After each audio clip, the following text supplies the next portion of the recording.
Ela tinha apenas 19 anos quando foi encontrada sem vida em casa. Seus familiares, devastados, acreditaram que, ao menos no necrotério, ela teria o descanso merecido. Mas o que aconteceu ali dentro ultrapassa qualquer limite de horror. Algumas horas após a chegada do corpo, um funcionário do plantão noturno entrou sozinho na câmara fria e fez algo que ninguém jamais poderia imaginar.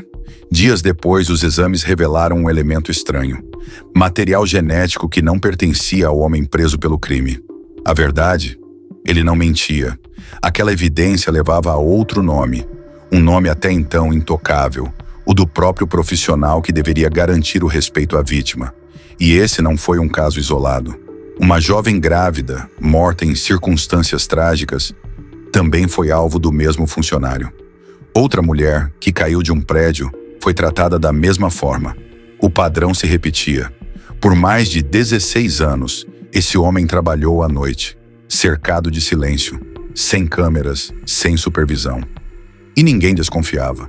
Até que um equipamento esquecido registrou a verdade.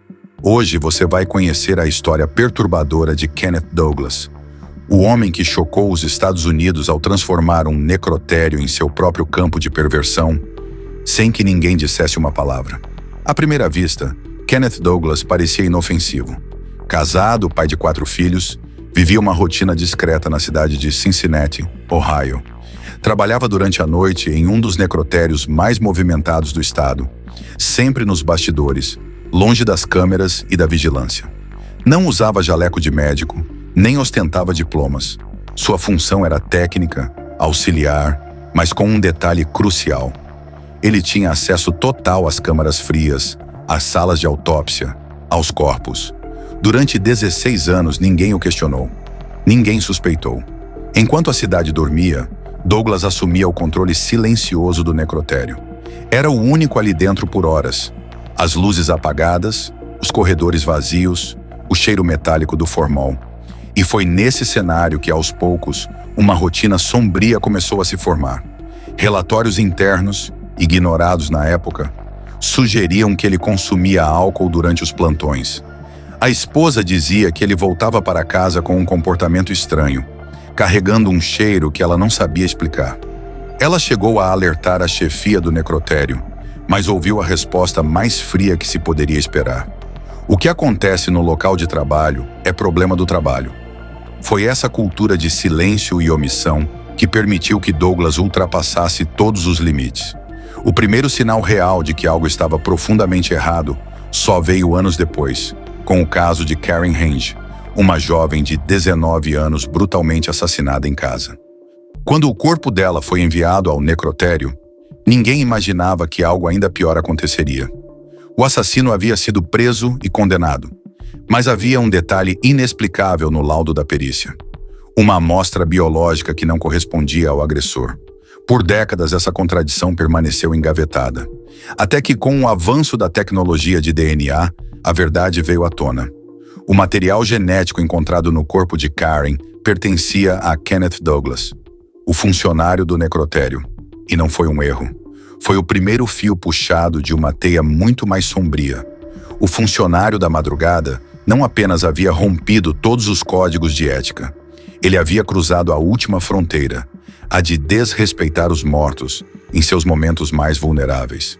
Sozinho, no escuro, com acesso irrestrito, e por anos, absolutamente impune.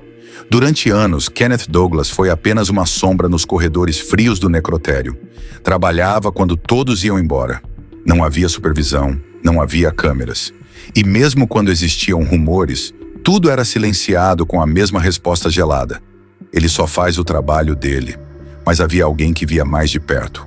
Alguém que dividia o mesmo teto, a mesma cama, e que começou a perceber que o homem que saía à noite não era o mesmo que voltava pela manhã. Era a esposa de Douglas quem o buscava após o turno. E vez após vez, ela sentia que algo estava profundamente errado. Cheiro forte, comportamento alterado e um vazio no olhar. Ela fez o que qualquer pessoa faria. Ligou para o local de trabalho dele. Alertou. Disse que ele chegava em casa sob efeito de álcool, com marcas visíveis de descontrole. A resposta foi um aviso claro: não de proteção, mas de negligência institucional. Isso é problema do necrotério, senhora. Não seu, e assim, mais uma vez, o silêncio venceu. Mas o tempo cobra. E um dia, uma câmera, esquecida em um dos corredores, acabou registrando o que ninguém deveria ver. Um comportamento fora do padrão, movimentos suspeitos, atitudes incompatíveis com qualquer rotina profissional. Aquele vídeo, ainda que limitado, foi o gatilho para que finalmente alguém decidisse investigar mais a fundo o histórico do funcionário noturno. Não era uma acusação isolada. Não era um delírio de uma esposa preocupada. Era o início do desmoronamento de uma fachada que por anos escondeu algo aterrador. A partir daquele momento, o que antes era apenas rumor se transformou em escândalo público. Uma força-tarefa foi montada. Antigos laudos foram revisados. Corpos enterrados voltaram a ser analisados. Testes genéticos começaram a revelar padrões. E com cada novo resultado, o que se descobria era um pesadelo. O mesmo DNA, a mesma assinatura, a mesma presença silenciosa de Kenneth Douglas. O que aquela câmera capturou não foi apenas um homem quebrando regras. Foi o momento em que uma instituição inteira percebeu que, por mais de uma década, alguém havia cometido crimes impensáveis sob suas próprias luzes apagadas. E tudo, absolutamente tudo, poderia ter sido evitado se tivessem ouvido o primeiro alerta. Não havia padrão. Ou talvez houvesse, mas um padrão que só existia dentro da mente doentia de Kenneth Douglas. As vítimas não estavam vivas para se defender. Eram mulheres jovens, em sua maioria, cujos corpos chegaram ao necrotério após mortes trágicas. Mortes que, por si só, já haviam dilacerado famílias inteiras. Mas para Douglas, o fim da vida de alguém era apenas o início de uma oportunidade. Foi assim com Charlene Aplin, uma jovem de 23 anos que estava grávida de 6 meses quando foi assassinada. O corpo dela chegou ao necrotério em estado de comoção. A mãe havia perdido a filha e o neto ao mesmo tempo. A equipe médica fez sua parte. Mas na madrugada, quando todos haviam ido embora, Douglas a retirou do refrigerador, levou o corpo até uma sala nos fundos e cometeu o mesmo ritual silencioso que já havia repetido outras vezes. Anos depois, testes confirmaram. Havia material genético dele no corpo. A história se repetia. E ninguém sabia. Outro caso devastador foi o de April Hicks, de 24 anos. Ela não foi assassinada. Morreu após cair do 3º andar de um prédio. Uma tragédia doméstica, uma perda inesperada. Sua família chorava a ausência, sem jamais imaginar que no último lugar onde ela deveria estar protegida, no necrotério, ela também seria vítima. Mais uma vez, os exames revelaram a mesma presença: Kenneth Douglas. Esses casos, quando revelados, não só chocaram o público, como também deixaram claro algo terrível. Douglas não escolhia por quem elas eram em vida, mas pelo que ele sabia que jamais voltariam a ser. Ele agia quando sabia que não haveria resistência, nem voz, nem testemunha. Apenas silêncio. Durante os interrogatórios, ele foi frio. Any of those brothers and sisters have any trouble with alcoholism? Yes. How many? At least 5 of them that I can think of, yes. And has it been such a problem for them that they've had trouble in their marriages? Yes. Have they had trouble on their jobs? Yes. Have any of them had trouble with the law? Yes. Disse que só cometia os abusos quando estava sob efeito de álcool ou crack, e completou sem hesitar: se eu estivesse sóbrio, isso não teria acontecido. Mas nada justifica, nada explica, porque Douglas admitiu que esse comportamento não foi pontual. Ele disse, com naturalidade perturbadora, que poderia ter feito isso com pelo menos 100 corpos ao longo dos anos, 100 famílias, 100 histórias interrompidas, 100 mulheres que, mesmo depois da morte, não encontraram paz. Quando a verdade sobre Kenneth Douglas veio à tona, uma pergunta começou a ecoar em todos os cantos. Como isso foi possível durante tanto tempo? Como alguém pôde abusar do silêncio da madrugada, noite após noite, sem que ninguém percebesse? A resposta é ainda mais desconcertante que os próprios crimes, porque sabiam, e nada foi feito. A esposa de Douglas não ficou calada. Em mais de uma ocasião, ela telefonou para os supervisores do necrotério. Contou que o marido saía para o trabalho embriagado, voltava com marcas de descontrole, com cheiro estranho, transtornado.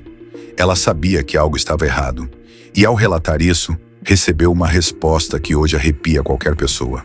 O que acontece no local do condado, durante o horário do condado, é problema do condado. Não foi negligência, foi descaso, foi conveniência. Douglas tinha um histórico de comportamento inadequado no local de trabalho. Relatórios internos indicavam que ele já havia levado mulheres vivas para dentro do necrotério fora do expediente. Outros funcionários sabiam que ele consumia álcool e até drogas durante o turno. E mesmo assim, nada aconteceu. Nenhuma advertência, nenhuma investigação, nenhuma câmera. Por isso, quando os primeiros resultados de DNA começaram a apontar para ele, não era só Douglas que estava no banco dos réus. Era todo o sistema. O necrotério do condado de Hamilton, uma instituição que deveria garantir respeito e dignidade às vítimas, havia falhado miseravelmente. As famílias das vítimas, devastadas, entraram com ações na justiça.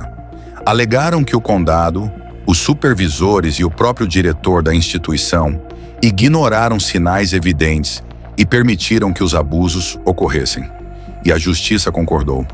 Um tribunal determinou que havia, sim, indícios de que a administração agiu com imprudência e omissão grave. Diante da pressão, o condado fechou um acordo.